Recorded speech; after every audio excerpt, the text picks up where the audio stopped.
Hello, boys and girls. Thank you for joining me. Glenn Parker, High Vibration Foundation. You're watching Glenn TV.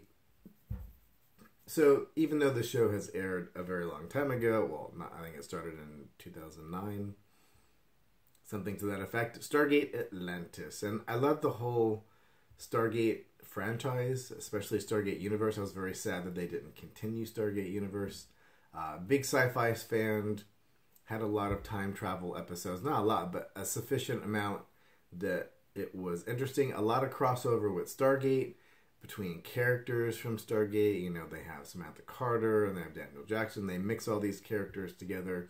They even bring some of them on their show when it was like toward the last season. So lots of interesting things going on. But I think the most important thing is that you have new bad guys and you have different circumstances where you're cut off from resources and then you're struggling to find power sources and all these types of things, and to get along with native populations which are human in a different galaxy that have no idea what's going on as far as technology, and ones that are in different level of development. I think it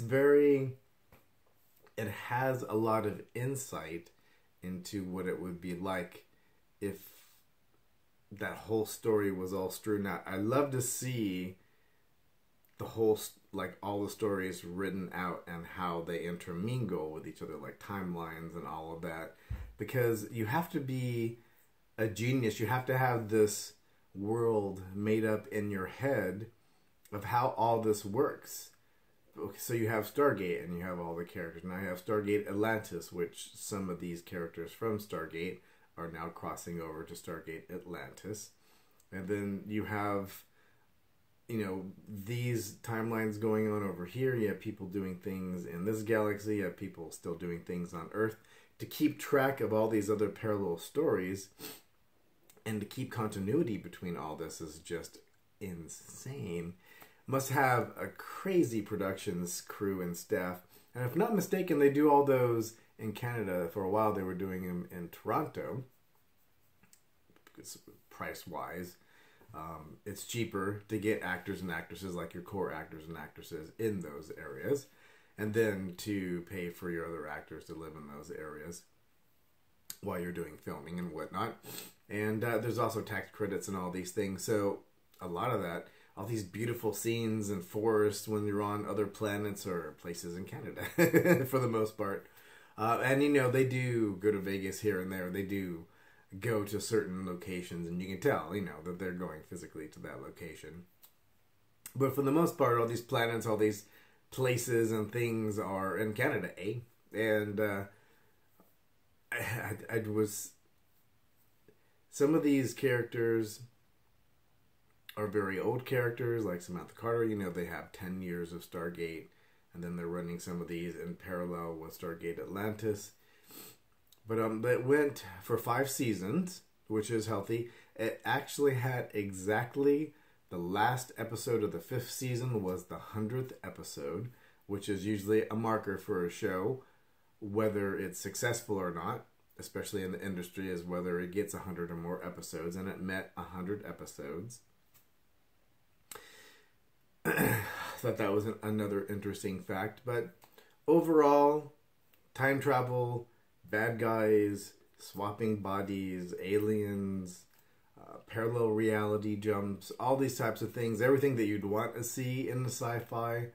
Just very well done, very well defined characters, like, let's say, Rodney McKay, whiny, genius, maybe a little lecherous around other characters like Samantha Carter. Keeping constants within these characters, but still developing them over time. And Taylor and all these other characters over time, where you're actually doing character development, and, you know, she's actually having a baby during the filming of a whole season, so integrating that into the storyline, these types of things. Always best laid plans, but real life always gets in the way of a lot of these things. So I wanted to say, out of 1 to a 10 for Stargate, I would say as for being engaging. And I just rewatched the whole thing, like, over the last whatever months. And I'd say like an 8, 8.2.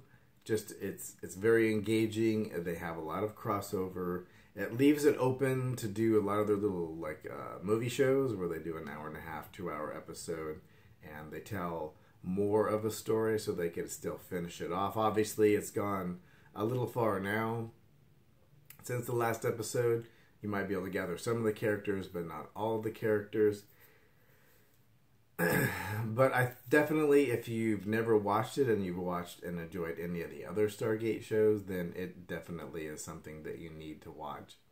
And Merry Christmas. Today is Christmas Day. I might not post this on Christmas Day, but since you got to the end of the video, you deserve to know. Merry Christmas and Happy New Year. Thank you very much for joining me, Glenn Parker, High Vibration Foundation, coaching life, business, and spiritual. Also retreats, boys and girls.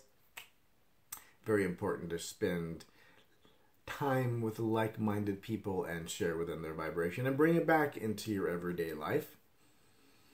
Oh, big stretch, boys and girls. Big Christmas Day stretch. And I promised myself that I'd do some videos, and I have, and I feel quite proud of myself. Thank you very much for joining me, and much love to you all.